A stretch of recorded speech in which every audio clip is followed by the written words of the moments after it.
Bapak Ibu hadirin jamaah sekalian, alhamdulillah wa syukur ala ni'amillah. Pada kesempatan kali ini betapa semakin merenungi kita semuanya bahwa betapa banyak kenikmatan-kenikmatan yang Allah berikan kepada kita sekalian, sehingga kalau seandainya dihitung-hitung sebagaimana Allah menyatakan dalam surah Ibrahim ayat 7, wa in ta'uddu ni'matallah, seandainya kamu menghitung-hitung kenikmatan yang akan berikan kepadamu, la tuhsuha, niscaya tidak akan pernah terhitung karena saking banyaknya. Nikmat ini, nikmat itu, nikmat begini, nikmat begitu. Subhanallah gitu ya. Namun alhamdulillah wa syukur ala ni'amillah, mudah-mudahan pengucapan kita terhadap kalimat alhamdulillahi rabbil alamin semoga menjadi perwakilan dari setiap syukuran kita kehadirat Allah Subhanahu wa taala. Alhamdulillah. Bapak Ibu hadirin jamaah sekalian, berlibur ke pantai Pangandaran. Pantai dan ombak menghiasi indahnya pemandangan. Suatu pengharapan itu akan lebih bermakna kalau disertai dengan amal perbuatan. Kalau seandainya hanya mengangan-angan, itu mah sekedar lamunan. Sekedar apa Ibu? Lamunan gitu ya.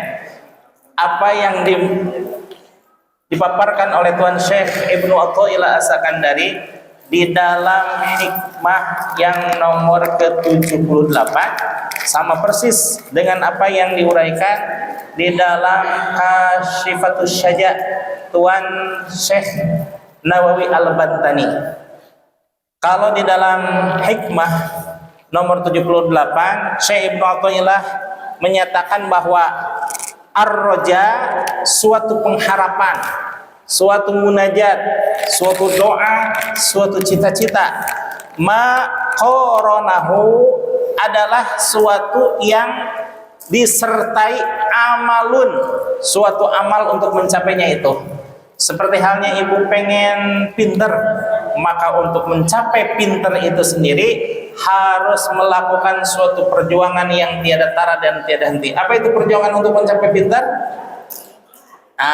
Tentu saja hadir ke majelis taklim, hadir ke majelis zikir, ngaji di mana-mana, istilah kata sesuai dengan apa yang disampaikan dan diamanahkan oleh guru saya. Apa itu?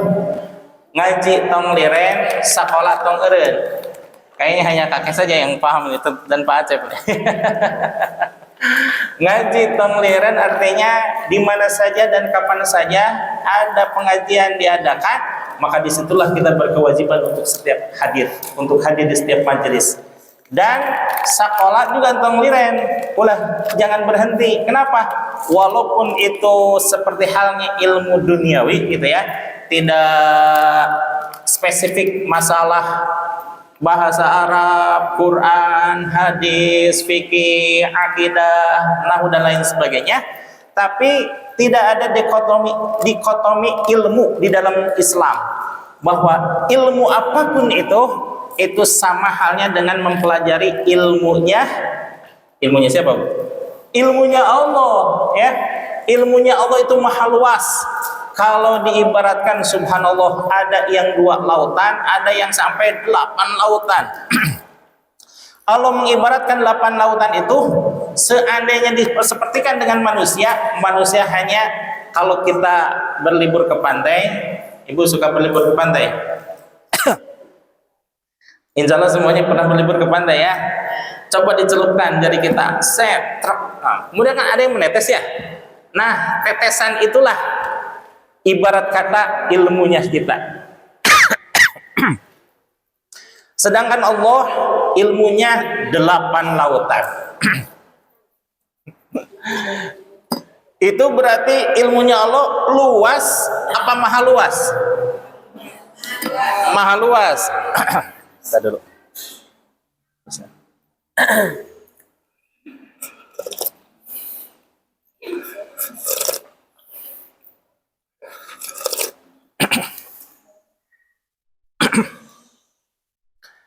Sedangkan kita yang walaupun belajar di mana-mana, walaupun seluruh daya dan upaya dikerahkan untuk ilmu pengetahuan, tetap saja tidak akan menyamai ilmunya Allah. Jangankan menyamai, sepersennya aja enggak. Kenapa? Karena ilmunya Allah maha luas. Dari dulu sampai sekarang, kalau manusia mah ya paling dari TK belajar Iqra, kemudian SD belajar Al-Quran, kemudian SMP belajar tahfidz, kemudian SMA dan kuliah belajar tafsir dan seterusnya. Itu pun baru satu bidang ilmu pengetahuan. Tapi kalau Allah subhanallah sudah mah tidak pernah lupa, ilmunya semakin bertambah, sementara kita saya ini Bu, belajar malam subhanallah, paginya udah agak remeng-remeng. Apa itu remeng-remeng? Samar-samar ya, lupa lagi, belajar lagi, lupa lagi, belajar lagi, lupa lagi. Tetap aja seperti itu ya. Nah, kalau ilmunya Allah, ilmunya luas, selain ilmu agama plus ilmu umum pun itu ilmunya Allah. Jadi bukan berarti ilmunya Allah hanya terbatas pada ilmu agama, dan bukan berarti bahwa ilmu yang paling utama adalah ilmu agama, bukan berarti. Namun yang sesungguhnya adalah ilmu yang membuat kita takut kepada Allah, ya. Bahwa ada beberapa ilmu pengetahuan yang membuat seseorang itu dekat kepada Allah. Satu di antaranya Neil Armstrong. Neil Armstrong, ini sudah pernah saya ceritakan ya. Yang lain lagi, yaitu Profesor Maurice dari Prancis. Profesor Maurice ini meneliti tentang Firaun. Karena beliau keahliannya adalah biologi dan juga ilmu-ilmu yang berkaitan dengan anatomi tubuh manusia. Kemudian ketika meneliti, terdapat di dalam jasad Firaun itu ada yodium. Yodium itu biasanya ada terdapat pada apa? Garam. Yang garam itu sumbernya di mana? Di laut. Berarti benar ini jasad Firaun tuh sezaman dengan Nabi Musa alaihi salam, yang si Firaun tersebut ditenggelamkan oleh Allah Subhanahu wa taala ketika hendak mengejar Nabi Musa alaihi salam. Kaget beliau, apa yang tertera di dalam Al-Qur'an ternyata sama persis dengan ilmu pengetahuan modern zaman sekarang. Padahal Al-Quran turun berapa abad yang lalu? 14 abad yang lalu. Kalau ngitung-ngitung Hijriah berarti 1446 tahun yang lalu ya. Ilmu yang terdapat di dalam Al-Quran ternyata sesuai persis dengan ilmu-ilmu modern zaman sekarang, tanpa ada kontradiksi, tanpa ada pertentangan. Maka Profesor Maurice kemudian menyatakan diri masuk Islam karena kagum dengan apa yang tertera di dalam Al-Quran. Betul apa kata ulama teman-teman saya, katanya bahwa di dalam Al-Quran terdapat satu kalimat yang betapa menggegerkan dunia pengetahuan, yaitu inna nahnu nazzalna dzikra wa inna lahu wa inna lahu lahafizun. Sesungguhnya kami yang menurunkan Al-Quran dan kami pula yang akan menjaga Al-Quran itu sendiri. Artinya bahwa Allah Subhanahu wa taala menjamin keilmuan maupun agama Islam sesuai persis dengan apa yang Allah turunkan kepada Nabi Muhammad SAW hatta tahun 2025, bahkan sampai yaumul qiyamah. Keislaman, keilmuan di dalam Islam tetap asli dan murni dari Allah Subhanahu wa taala. Maka ketika kita mempelajari Al-Hikam, ma qarana al-arja ma qaranahul amal, bahwa suatu pengharapan itu akan lebih memungkinkan kalau seandainya disertai dengan ilmu pengetahuan. Ibu pengen sehat, pengen, tapi bangun tidur langsung ngerujak. Siang-siang minum es sirup. Ya mending kalau seblak mah seger gitu loh ya.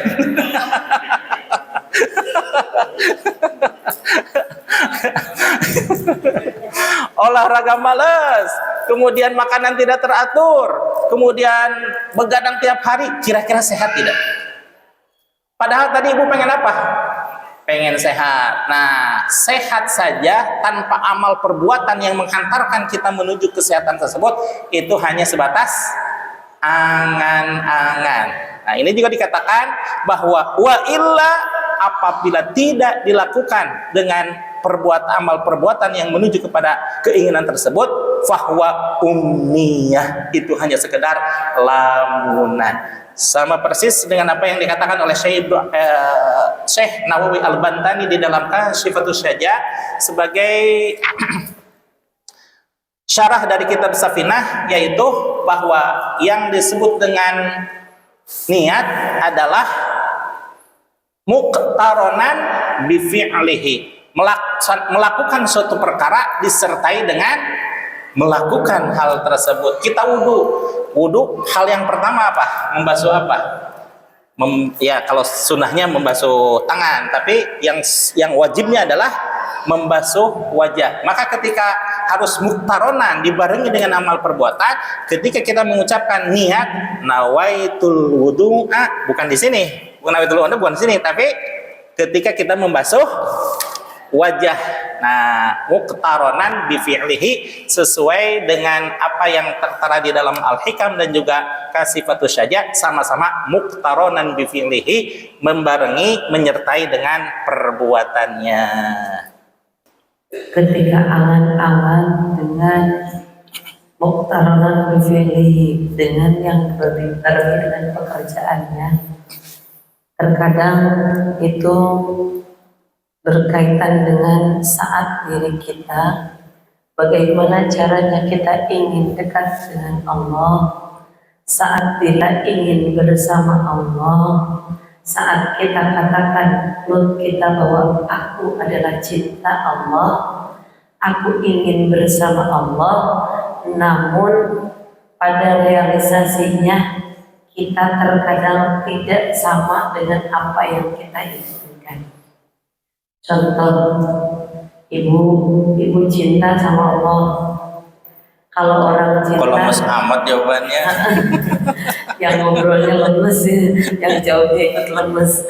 Maaf ya suaranya lagi.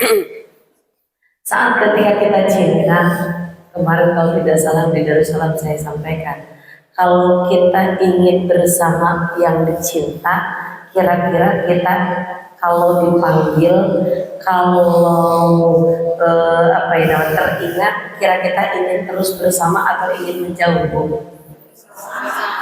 Ingin bersama.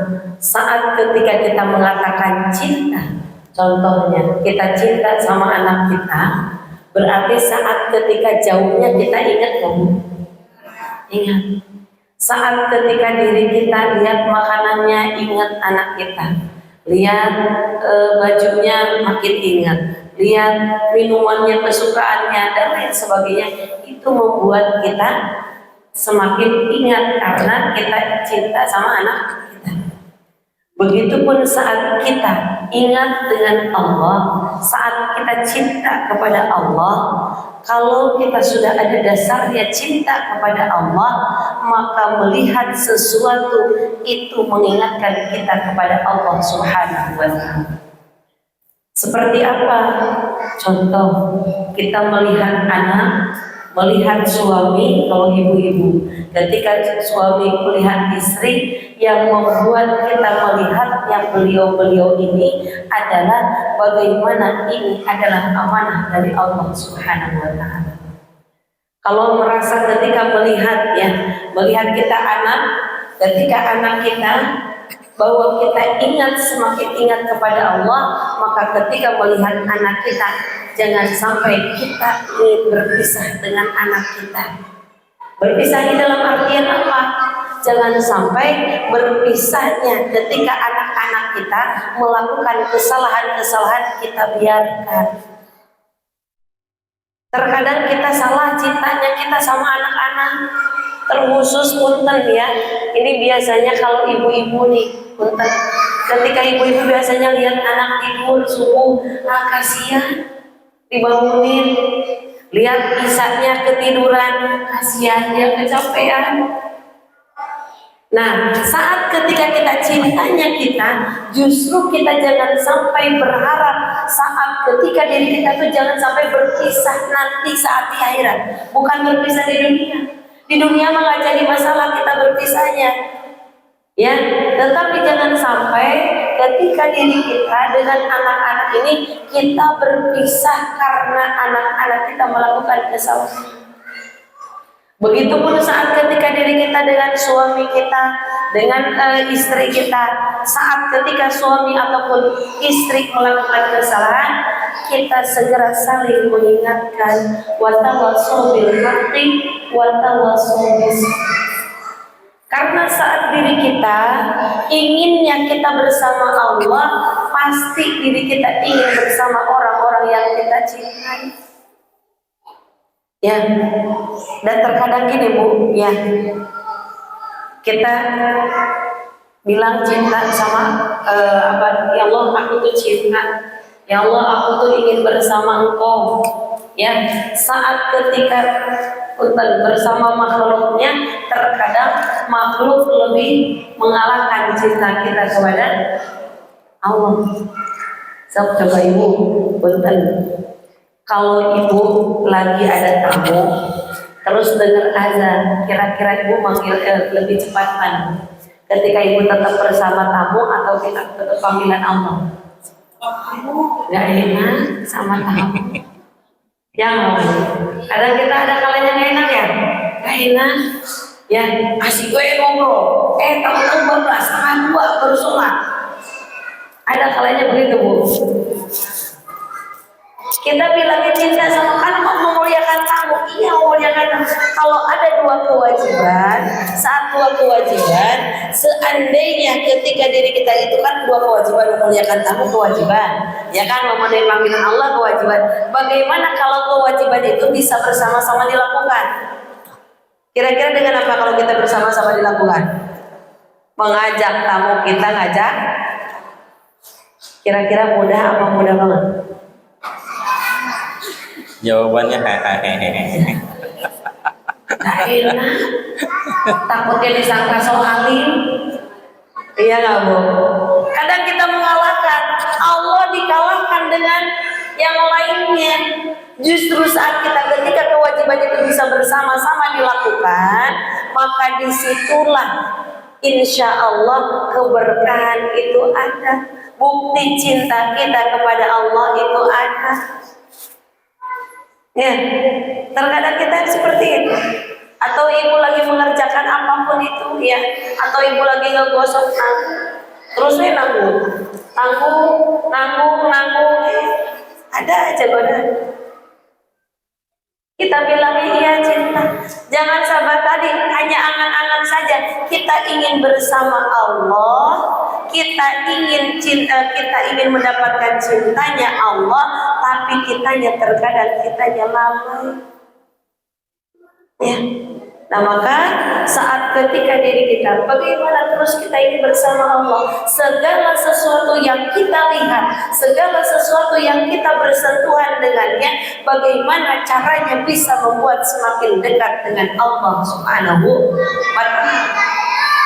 Ya, apalagi sekarang lagi ramai persiapan 17 Agustus. Coba. Lagi ramai persiapan 17 Agustus. Ada yang sudah latihan karaoke, ada yang sudah latihan voli, ada yang sudah latihan berbagai hal. Biar apa? Memeriahkan kemerdekaan Indonesia, iya betul. Tapi jangan sampai ketika kita itu membuat kita lalai dengan Allah. Ya, kan mengumpul waton minal iman gitu ya. Ya, cinta tanah air adalah sebagian dari kita, betul. Nggak salah, betul itu. Tapi bagaimana pada prakteknya diri kita membuat semakin dekat rasa syukur kita kepada Allah itu semakin dekat dengan Allah. Terkadang ini ya punten. Rasa syukurnya dangdutan dengan nauzubillah ya. Justru itu kadang malah lupa sama Allah. Nggak ada aku lagi dangdutan dikir hatinya. Nah mungkin lisannya dangdutan kembali dikir gitu ya. Terkadang lupa, ya kan? Auzubillah min dzalik. Maka punten ya di pinggir jalan sekarang lagi banyak. Ya sudah marah. Ya silakan. Ubul waton minal iman itu betul, tetapi bagaimana caranya kecintaan kita ini jangan sampai salah. Ya, saya kadang miris punten ya, punten sekali. Yang mudah-mudahan diantara kita jangan sampai. Saya kadang miris ya. Oh lagi 17 Agustus yang udah memakai jilbab, udah joget-joget, ya Allah, ya Allah. Saya pengen nangis kadang udah lihat begitu. Ya, udah iya pakai jilbab, iya pakai jilbab. Tapi kadang ya saking bahagianya memeriahkan kemerdekaan, karena sekarang berkaitan dengan 17 Agustus ya. Saking ingin bahagianya memeriahkan kemerdekaan, udah gitu di-upload pula. Aduh ya Allah ya Rob. Coba habis ngupload meninggal. Nah, bagaimana bisa ngapus gitu? Ya, nauzubillah min dzalik. Ya, nauzubillah.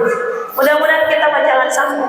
Ya, kadang miris kalau seandainya seperti itu kita doakan. Saat melihat itu kadang ya Allah, mungkin beliau tidak tahu, kita doakan.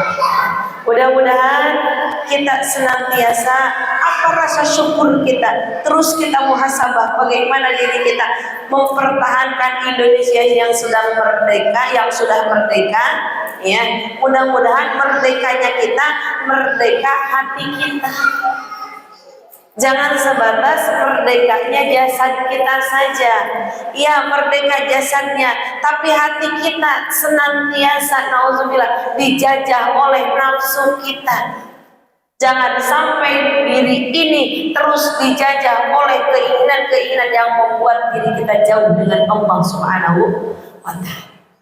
Ya, karena kalau diri kita ingin sampai diri kita dekat dengan Allah, ketika diri kita ingin cinta terus yang tulus kepada Allah, itu semua butuh latihan. Nggak ada yang tiba-tiba, oh saya mau langsung pokoknya dekatlah dengan Allah. Oh Allah mah besti. Nggak bisa tiba-tiba seperti itu. Tetap harus latihan. Bagaimana diri kita tadi dengan amalia-amalia yang senantiasa diri kita bisa melihat apa yang kita lakukan ini bisa semakin dekat dengan Allah Subhanahu wa Ta'ala. Ya, maka mudah-mudahan kita semuanya terkhusus ya, karena sekarang menjelang 17 Agustus ya, menjelang kemerdekaan, mudah-mudahan kita memerdekakan diri kita dari hal-hal yang senantiasa terus kita dibelenggu oleh nafsu kita. Ya, makanya kadang saya kalau punten terkadang ya lihat anak-anak masih santai ya mau sholat ketika terdengar azan, kayak saya emosinya tuh masya Allah gitu. Kenapa? Yuk kita merdeka. Di Palestina sulit untuk melakukan sholat dengan tenang, melakukan ngaji dengan tenang, sulit. Ya kita sekarang yang sudah merdeka, ayo maksimalkan ikhtiar kita.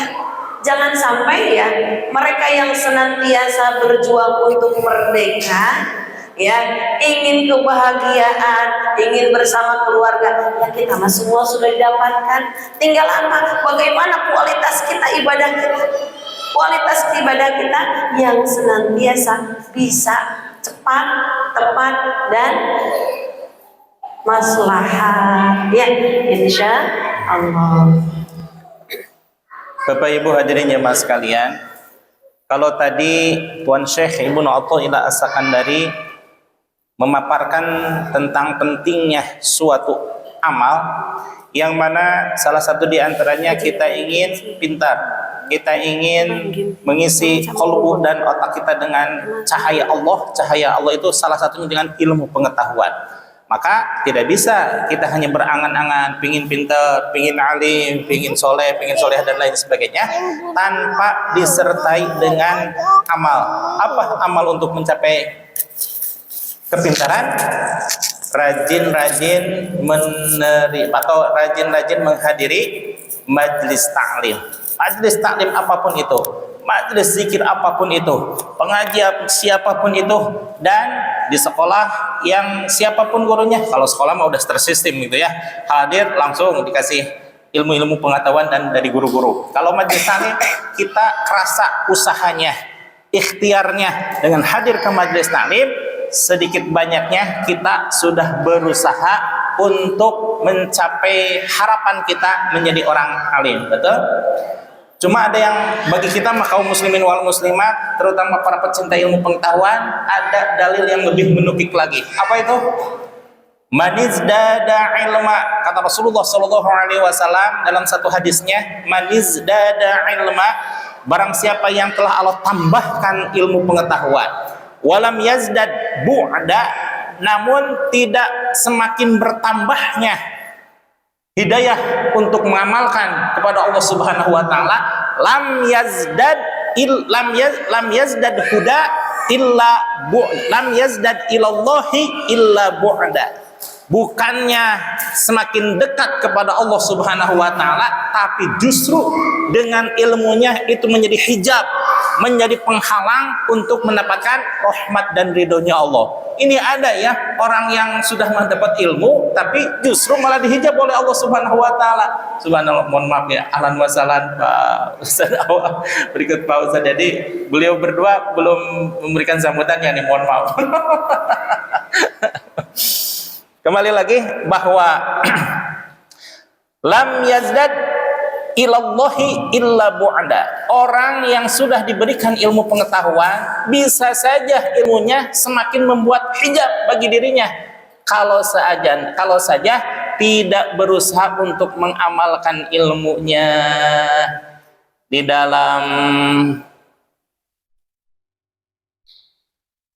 dalam hadis tersebut Nabi Muhammad SAW menekankan tentang pengamalan suatu ilmu. Dalam artian, kalau tadi mah kita sedang berusaha mencari ilmu ya, kalau sekarang mah kita yang sudah berilmu, jangan sampai tidak mengamalkan ilmunya. Jangan sampai hanya sekedar rutinitas sehari-hari. Jangan sampai sekedar hiasan untuk dirinya sendiri.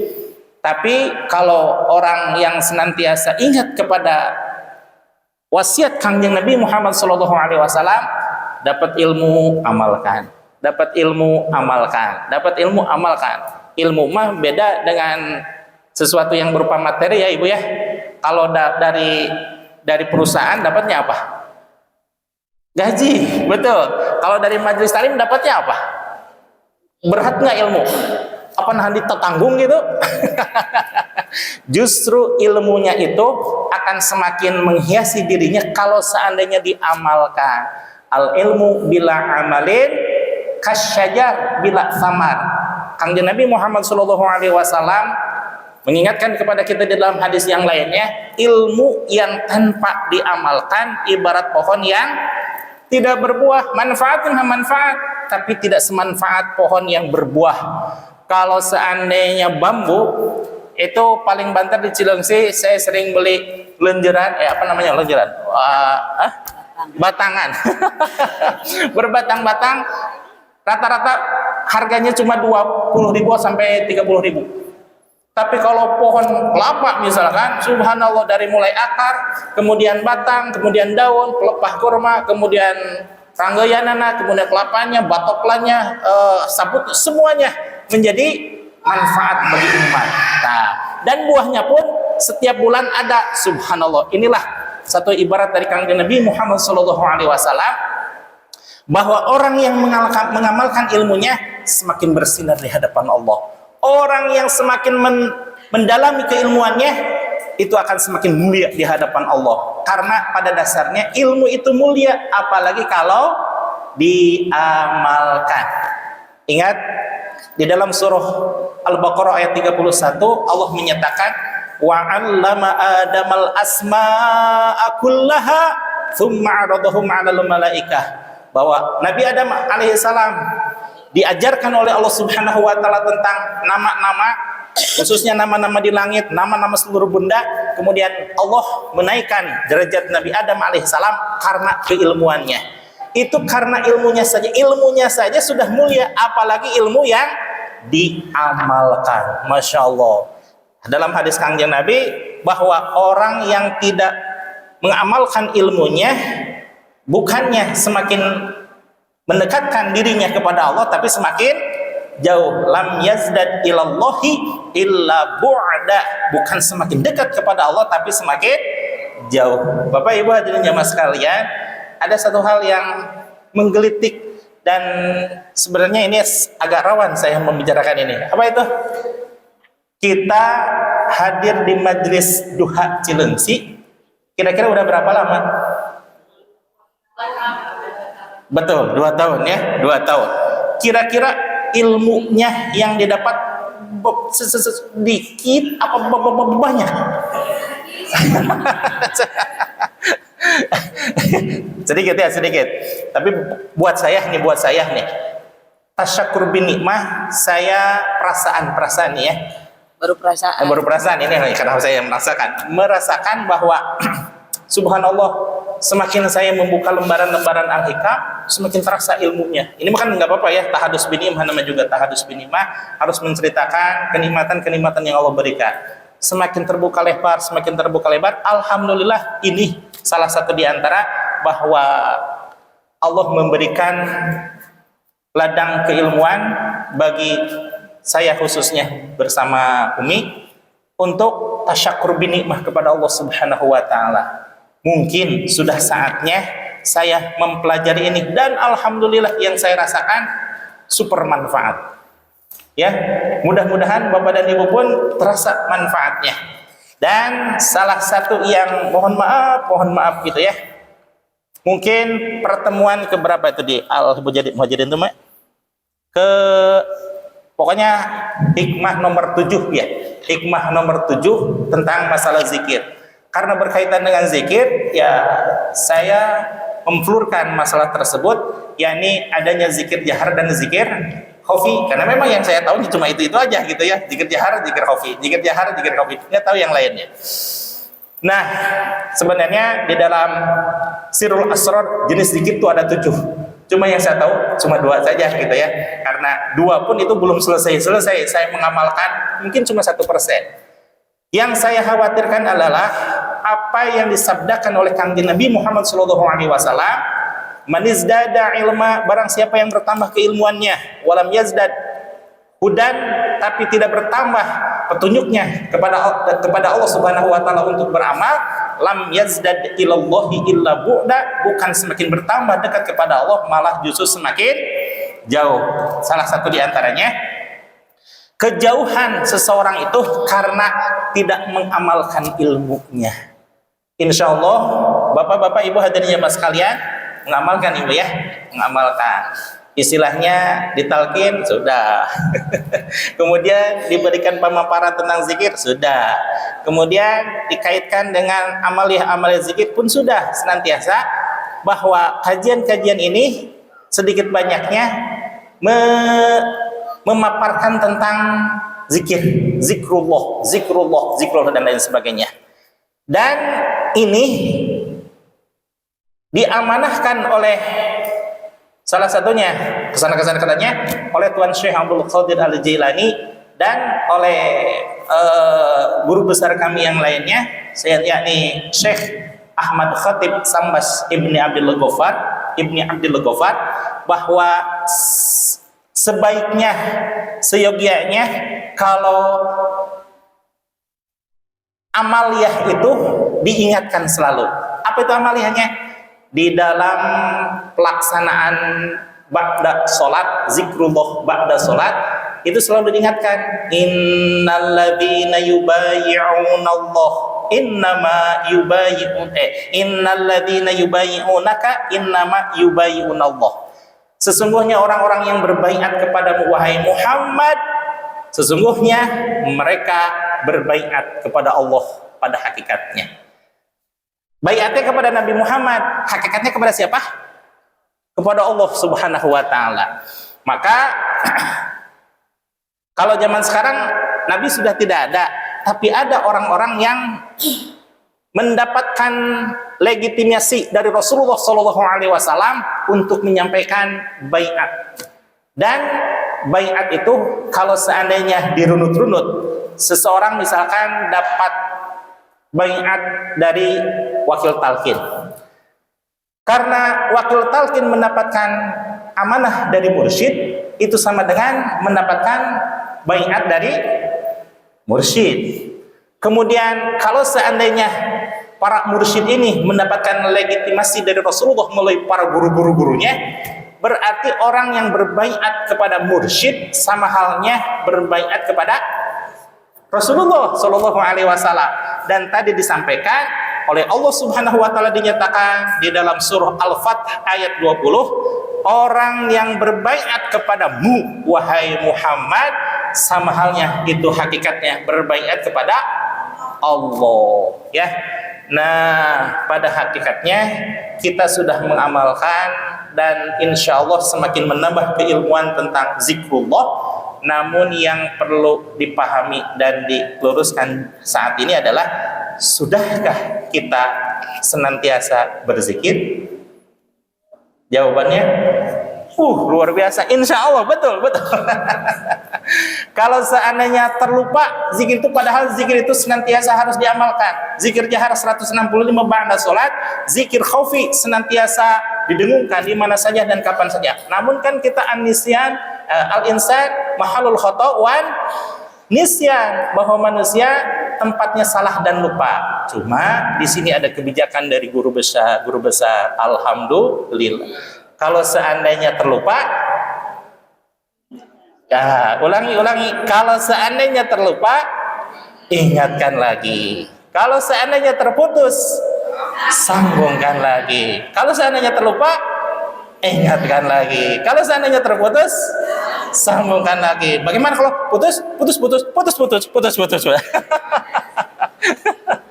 Insya Allah tidak ada kata terputus di dalam zikrullah. Senantiasa mengingat Allah, medianya sudah ada, bibitnya sudah ditanamkan, pemahamannya sedang kita pelajari, tinggal amaliyahnya. Insya Allah siap mengamalkan, insya Allah siap. Alhamdulillahirabbil alamin. Hadirin Allah, mengingat dan yang dibahas adalah zikrullah, zikir kepada Allah. Kalau kita sedang berzikir, maka kita sedang bersyukur. Idza dzakartani syakartani. Ketika kita berzikir kepadaku, kata Allah dalam hadis kursinya, syakartani, maka engkau sedang bersyukur kepadaku. Wa idza nasitani kafartani. Seandainya kau lupa kepadaku, maka engkau sedang kufur. Jadi zikir sama dengan syukur, lupa sama dengan kufur. Kira-kira kalau dengar begini berat kamu? Ya, enak sih, ada enaknya kalau kita lagi ingat Allah, kita sedang bersyukur. Karena balasannya lain syakartum la'azidannakum. Tetapi idza nasitani, seandainya kita lupa kepada Allah, ada kufrahnya, ada lalainya, ada lupanya, maka disitulah inna adzabi lasyadid, karena bagi orang yang lupa dia sedang kufur, maka siksa yang sangat pedih. Siksa yang sangat pedih itu apa? Di antaranya kita ada galau, ada gelisah, itu tersiksa itu. Ya, kadang-kadang kita ada gelisah, mau pilih kerudung bingung, mau pilih baju bingung. Ya, kita sedang gelisah. Ya, Jangankan untuk itu milih menu pagi ini juga apa bingung gitu ibu-ibu. Lalu ini apa ya gitu ya, mau makan ada sekarang bingung. Nah itu salah satunya kita sedang dalam keadaan galau. Dan kalau orang yang sedang tidak galau, nggak bakal bingung pilih sesuatu, betul? Nah ya, makanya kita tadi senantiasa ketika kita lupa segera kita ingatkan lagi, saat terputus saat kita segera sambungkan. Maka sambungannya dengan kitab Sunnah Taufik ini adalah saat ini kita menjaga badan kita dari maksiat. Saat badan ini jangan sampai terkena maksiat. Salah satunya adalah diantaranya yang pertama durhaka kepada kedua orang tua. Kemarin sudah sempat dibahas ya. Yang keduanya adalah lari dari medan pertempuran.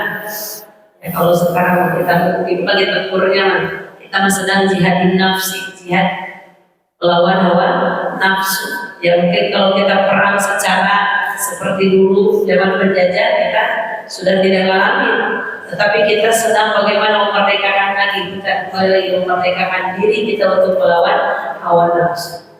Yang ketiganya adalah menyakiti tetangga dengan bentuk perbuatan menyakiti yang nampak jelas, walaupun tetangga tersebut adalah orang kafir yang mempunyai hak keamanan, ya. Jadi kita pun harus menghormati, saling menghargai bagaimana dengan tetangga, karena ya ketika tetangga itu adalah orang yang pastinya akan pertama menolong kita. Ya Bu, apalagi kita di perumahan, jadi karena mayoritas perumahan, ya pasti yang akan pertama menolong kita adalah tetangga. So ibu coba ya, ibu di dalam rumah, ya entah itu ada ular, kan sekarang di RT saya lagi ramai ini, ada ular, ada biawak, ya. Nah, ya Bu, saat seperti itu yang nolong saudara atau tetangga atau besti Bu. Ya saat kita nanti seandainya pun kita mati, ya yang pertama menolong, yang pertama mengurus itu adalah jangan sampai saya mau butuh tetangga punya besti banyak, penting gitu ya. Kalau pas ketika ditelepon nggak bisa gitu ya, seperti itu ya. Maka di sini jangan sampai ketika kita berbuat tidak baik kepada tetangga. Selanjutnya adalah tadi kemarin ya masih sampai menyisir rambut dengan warna hitam. Selanjutnya lagi laki-laki menyerupai perempuan. Nah itu malah sudah pasti difahami lah ya. Bagaimana ketika dia bersikapnya ya lemah gemula dan karena ingin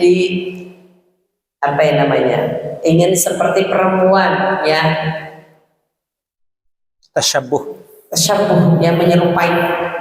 Nah, selanjutnya adalah ini menurunkan pakaian bagian bawah hingga menyentuh tanah, tetapi karena niat sombong. Ya kalau kita punten ibu-ibu ya, ibu-ibu kan udah biasa ya kita di bawah sampai di bawah mata kaki itu ya, tidak masalah kalau niatnya bukan untuk sombong. Kenapa yang dilarang itu adalah karena niat sombong? Karena zaman dulu Bu, ya ketika orang-orang yang yang terpandang lah, zamannya Rasulullah SAW, kenapa pakaian yang sampai dengan ke bawah itu dilarang? Ya, karena ketika itu adalah orang yang bisa seperti itu adalah orang yang hanya berkemampuan, ya hanya yang mampu, hanya orang-orang terpandang, hanya orang-orang yang memang bisa memakai pakaian itu dan mereka merasa sombong. Padahal di sekitarnya itu banyak orang yang sulit untuk memakai pakaian yang layak. Nah, kalau kita memang di sini ya niatnya memanjangkan pakaian itu bukan karena sombong, diperbolehkan. Yang tidak boleh adalah karena niat sombong. Saya dong bajunya sampai panjang gitu ya, ke sana lebih gitu ya. Ya. Nah, seperti itu. Yang tidak boleh. Ya, ataupun sebaliknya ya. Punten, sebaliknya kita pakai pakaiannya pendek, tetapi ada niatan sombong di dalam dirinya. Kebalikannya ya, ada niatan saya dong sunnah Rasul nih, ibaratnya gitu ya. Saya dong sunnah Rasul nih, nggak melebihi. Hati-hati. Kenapa? Karena kita ada niat sombong. Ya, seperti itu. Jadi saat diri kita memakai pakaian, intinya adalah bagaimana menutup aurat dan mudah-mudahan saat memakai pakaian menjadi ibadah. Intinya seperti itu. Ya. Nah, selanjutnya adalah memakai pacar pada kedua tangan dan kaki bagi laki-laki tanpa ada hajat, ya bagi laki-laki. Selanjutnya adalah memutuskan pelaksanaan ibadah fardu tanpa udzur. Auzubillah ya. meninggalkan, maksudnya di sini memutuskan itu adalah tidak mau melaksanakan sholat ya, atau mau melaksanakan ibadah-ibadah fardu lainnya tanpa ada uzur. Nah ini ada termasuk maksiat badan. Selanjutnya lagi memutuskan pelaksanaan ibadah haji dan umroh yang sunnah ya. Nah, maksudnya ini adalah tidak ketika diri kita itu berhenti untuk melaksanakan ibadah haji ataupun ibadah umrohnya yang sunnah-sunnahnya ya. Udahlah ini mas sunnah ini nggak usah dikerjakan gitu. Ataupun ibadah-ibadah yang lainnya kita nggak apa-apa lah badiah mas sunnah ini. Ingat gue definisi sunnah kemarin apa? Ketika dikerjakan mendapatkan pahala, ketika ditinggalkan rugi. Alhamdulillah ya masih DPR. Jangan sampai kita termasuk orang yang rugi ya, seperti itu. Terus juga menceritakan seorang mukmin untuk tujuan menghinanya ya. Alhamdulillah ya. Kenapa? Karena ketika diri kita menceritakan sama-sama orang mukmin, kan biasanya Bu, kalau menceritakan ya, menceritakan orang lain ya, ini karena ingin merendahkan, karena ingin menghinakannya ya. Nah ini maka termasuk maksiatul badan. Masya Allah Bu. Nah ini kita terkadang lisan ya, lisan ini terkadang sulit untuk dijaga. Kadang awalnya ngomong ini, yang manjang. Ya awalnya mah cuma nanya doang, tapi kesananya, nauzubillah ya. Nah ini ketika diri kita termasuk maksiat badan itu adalah ketika diri kita menceritakan kejelekan orang lain ya, atau menceritakan seorang mukmin untuk tujuan menghinakannya ya. Selanjutnya adalah meneliti kejelekan-kejelekan orang lain. Apa Bu? Meneliti teh mengorek, kenapa sih itu kok begitu tuh, aduh tah sok jangan kepo ini ya Mas ya, jangan kepo, kenapa sih itu kok begitu tuh ya, biarin aja ya, jangan sampai kita kepo. Bahkan kalau dalam wasiatnya guru kita semuanya Syekh Ahmad Sohibul Wafatajul Arifin, jangan memeriksa murid orang lain. Jangan apa Bu? Memeriksa murid orang lain. Memeriksa murid saja, murid orang lain contohnya nih ya. Kamu belajar di situ ngapain aja sih? Ya, itu memeriksa murid orang lain aja tidak boleh. Apalagi tadi kita kepo dengan urusan orang lain. Kenapa? Biarkan orang mau belajar, silahkan mau seperti apa. Ya, apalagi tadi kita kepo dengan urusan orang lain. Jangan sampai ketika diri kita ya karena kekepoannya kita inilah termasuk maksiatul badan. Kalau badan Bu, kalau kemarin tangan mungkin hanya tangan saja. Tapi kalau kita kepo ya ternyata nauzubillah ya, ini keponya kita, badan kita sampai bisik-bisik. Kenapa sih? Kepo. Coba lihat ibu itu tuh. Ya. Ya, nauzubillah sebentar. Nih jangan nih. Ya, sorry tadi seperti ya. Ada orang yang begitu, tuh lihat baju si ibu tuh baju baru, jangan dia belum lunas. Ada. Nauzubillah. Ya. Nah, ini Jangan sering-sering ya, banyak yang kesenggih. ya. Nah, ini kita mudah-mudahan jangan sampai. Kenapa? Fokus untuk diri kita. Saat ibadah adalah fokus untuk diri kita. Hidup pun bagaimana menilai diri kita. Kalau diri kita yang kita urusi, kalau diri kita yang kita terus nilai, ini insya Allah kita akan sibuk dengan mengurusi kita, lupa untuk mengurusi orang lain. Ya, lupa akan kita mengurusi orang lain. Kenapa sih itu? Nggak tahu, saya paling ngurusin diri saya aja, ngatur diri saya aja untuk sholat tepat waktu hese. Saya biar belajar ikhlas aja, belajar ibadah itu ikhlas itu susah. Saya belajar sabar aja susah. Saya mengurusin saya diri aja susah. Nah, ini kita fokuskan ke dalam diri kita. Mudah-mudahan dengan memfokuskan diri kita, menilai kadang saya mah kadang ya Allah. Kadang pengen pengen belajar baiknya, masya Allah ya godaan. Kadang gitu. Kita harus menguatkan diri sampai kayak mau menjaga lisan aja. Ya. Nah itu terkadang kita memang betul-betul kita harus berjuang. Berjuang ya kita berjuang. Nah, kita berjuang sekuat tenaga gitu ya. Nah, berjuang sekuat tenaga untuk bagaimana? Kita sibuk terus melihat diri. Ya, melihat diri ini terus, melihat diri. Jangan sampai kita kepo dengan orang lain ya. Maka mudah-mudahan kita termasuk orang yang berusaha menghindari kemaksiatan badan kita, insya Allah. Bapak Ibu hadirin jamaah sekalian, ada suatu kisah yang betapa menjadi itibar bagi kita sekalian dalam pengamalan suatu ilmu pengetahuan. Dikatakan di dalam suatu kisah, ini kisah yang betul-betul terjadi, yakni sejarah atau manaqibnya Imam Al-Ghazali. Ketika Imam Al-Ghazali sudah pesantren puluhan tahun, tentu zaman dulu tidak seperti sekarang kan. Zaman sekarang mah ada flash disk ya, flash disk udah simpen ke flash disk, semua keilmuan masukin ke flash disk. Apalagi zaman sekarang tuh ada e-book yang ratusan kitab, harganya puluhan juta, tapi bisa dibeli dengan 100.000 sekarang mah. Gampang sekali gitu ya. Nah, ketika Imam Al-Ghazali sudah mondok pesantren di berbagai daerah, kemudian di berbagai ilmu dan berbagai kitab-kitab dibawa oleh beliau. Kebetulan saat itu beliau membawa seluruh kitab-kitab hasil pemburuannya mencari ilmu dengan keledai.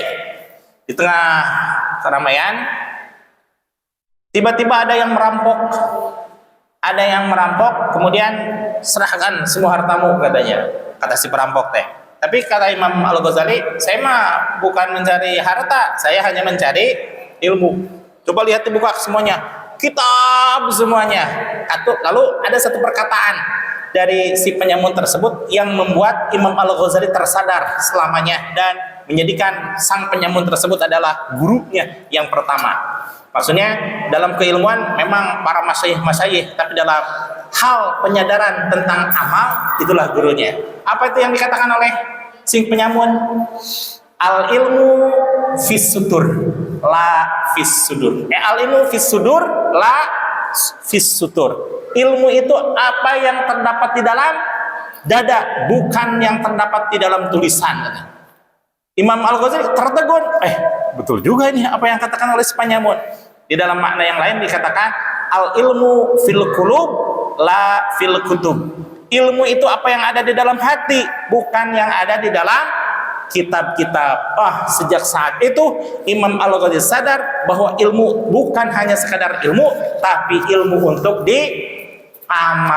Selain hafal semuanya, kan dulu mah ditulis saja, tapi sejak saat itu Imam Al-Ghazali selalu menghafal dan mengamalkan setiap ilmu yang didapat. Subhanallah. Yang kedua, bahwa Imam Al-Ghazali dikatakan sudah meniti karir sebagai ulama, bahkan sudah menjadi rektor suatu universitas An-Nizam yang betapa keilmuannya sangat luar biasa, bahkan dikatakan sebagai hujjatul Islam. Namun ternyata keilmuannya kalah oleh Syekh Ahmad yang saat itu masih remaja. Bagaimana ketahuan kalahnya? Ketika Imam Al-Ghazali mengimami sholat dan Syekh Ahmad mau mengimami sholat, sampai subhanallah ketika tahu di dalam gerakan sholat itu Imam Ahmad mufaraqah, artinya berpisah dari Imam Al-Ghazali tentang keberjamahannya. Dan tahulah Imam Al-Ghazali kemudian dilaporkan kepada kepada ibunya, Bu, tadi Ananda Ahmad bermufaraqah katanya. Padahal saya tidak melakukan apa-apa. Apa yang menyebabkan beliau mufaraqah katanya? Imam Ahmad mengatakan, Ibu mohon maaf, saya mufaraqah dari Kakanda Al-Ghazali, karena Kakanda Al-Ghazali berlumuran darah. Berlumuran darah katanya. Imam Al-Ghazali bertanya, tidak, saya mah suci pakaian badan tempat ketika sholat. Tapi yang berlumuran darah itu, kata Imam Ahmad, bukan pakaian tempat dan juga badannya, tapi pikirannya seluruhnya berlumuran darah dari mulai kepala sampai ujung kaki. Imam Al-Ghazali tertegun. Apa yang menyebabkan? Oh iya, katanya, ketika saya sedang sholat, saya memikirkan suatu bab tentang ilmu pengetahuan, yaitu bab apa coba? Bab haid. Dalam fikih kelihatan tidak? Tidak, tapi secara tasawufi itu sangat kelihatan bahwa badannya berlumuran darah dan darahnya pun darah haid. Jelas itu sangat membatalkan tentang sholat. Kemudian Imam Al-Ghazali yang sudah demikian tinggi keilmuannya, bahkan sudah menjadi rektor, bertanyalah kepada kepada Syekh Ahmad, wahai adindaku, di mana kamu berguru sampai tahu bahwa apa yang ada dalam pikiranku itu darah semuanya? Maka menunjukkanlah Imam Ahmad kepada, kalau bukan Imam Ahmad, Syekh Ahmad kepada seorang tukang sol sepatu. Dan ketika kisah ini diceritakan oleh seorang kiai dari Ciamis, kebetulan Syekh Ahmad Sohibul Wafatajul Arifin berada di sampingnya. Ketika beliau langsung menceritakan bahwa itu Syekh tukang sol sepatu, ceritakan yang sesungguhnya, katanya. Diceritakan oleh beliau bahwa tukang sepatu itu bukan betul-betul tukang sepatu, tapi seseorang yang mengajari orang lain dari dasar ilmu pengetahuan. Apa itu dasar ilmu pengetahuan? Awwalu wajibin 'alal insan ma'rifatul ilahi bistikon. Yang pertama kali wajib diketahui oleh seorang manusia adalah mengetahui Allah dengan pasti. Yang disebut sol sepatu itu, beliau mengajarkan ilmu dasar yang perlu untuk diketahui, yaitu ilmu tauhid. Maka selain ahli dalam ilmu tauhid, tukang sol sepatu juga ternyata mursyid seorang torikoh, mursyid dari suatu torikoh. Kemudian belajarlah Imam Al-Ghazali sampai Imam Al-Ghazali subhanallah menulis suatu kitab yang namanya Ihya Ulumiddin, artinya memajukan dan menghidupkan ilmu-ilmu agama yang kalau dulu hanya sekedar ilmu fikih dan ilmu tauhid saja, tapi sekarang oleh Imam Al-Ghazali memadukan antara ilmu tauhid, ilmu fikih dan ilmu tasawuf. Sebagaimana di dalam Sulamut Taufik ini terdiri dari 3 ilmu, kalau Al-Hikamah hanya ilmu tasawuf saja. Maka para ibu hadirin jamaah sekalian, dari dua kisah tersebut menjadi iktibar bagi kita sekalian bahwa keilmuan bukan saja hanya sampai keilmuan, tapi harus diamalkan. Satu lagi, bahwa di Indonesia pun hampir sama persis dengan Imam Al-Ghazali, yaitu Buya Hamka. Buya Hamka yang sudah menjadi profesor, doktor dan lain sebagainya, seorang tengku, seorang ulama, seorang ahli sastra dan lain sebagainya.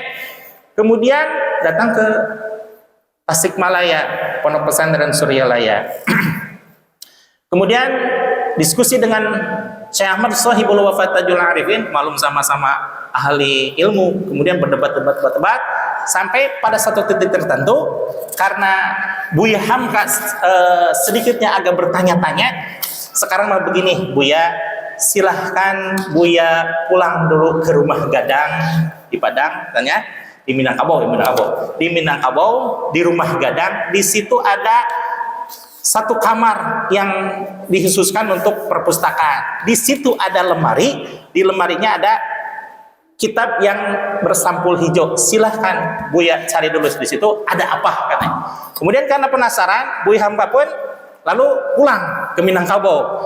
Lalu betul juga katanya, kok ada kamar yang disebutkan oleh Syekh Ahmad Sohibul Wafatajul Arifin, padahal saya pun yang asli dari putra Buya Hamka itu belum tahu ada bagian kamar yang dijadikan sebagai perpustakaan. Kemudian betul juga ada lemari, dan ternyata di lemari tersebut ada kitab yang bersampul hijau. Begitu dibuka oleh Buya Hamka, plok, tanpa dibuka begini-begini, hanya satu kali, plak, wih, di situ menangislah Buya Hamka. Apa pasalnya? Di situ tertera bahwa Tuan Guru Buya Haka, ayahanda dari Buya Hamka, ternyata beliau juga seorang penghafal Thariqah Naqsyabandiyah. Subhanallah, yang tadinya mau mendiskusi tentang keraguan tentang ketasawufan, ternyata ayahandanya sendiri mengamalkan tasawuf. Pulang lagi ke Tasikmalaya, kemudian berjumpa dengan pangresa apa,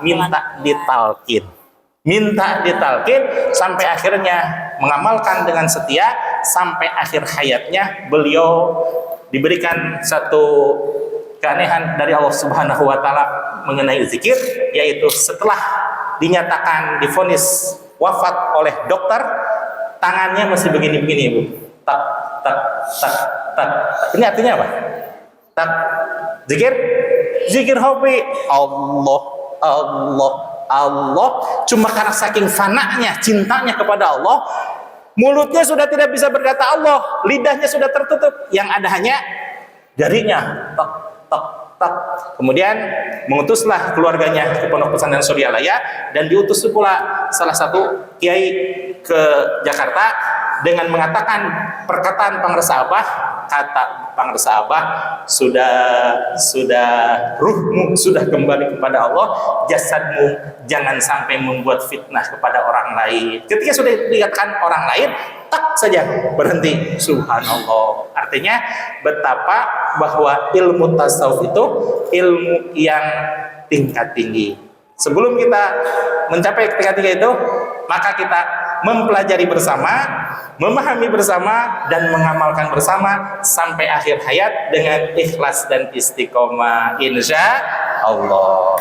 Mangga. Masya Allah. Kita semuanya bersama-sama berikhtiar bagaimana kita bisa memaksimalkan diri ini lebih baik lagi dan terus bisa lebih baik lagi sehingga kita bisa bersama dengan yang maha baik. Karena kalau yang kita sudah baik, sudah bersih, mudah-mudahan Allah pun ingin bersama kita, ya. Karena saat ketika diri kita itu bersama dengan siapa kita berbarengan, itu biasanya sesuai dengan apa yang kita lakukan ataupun seperti apa kita ini. Maka ketika kita sedang berusaha lebih baik lagi, mudah-mudahan Allah membersamai kita dengan yang maha baik. Amin. Amin. Ya Allah. Al-Fatihah.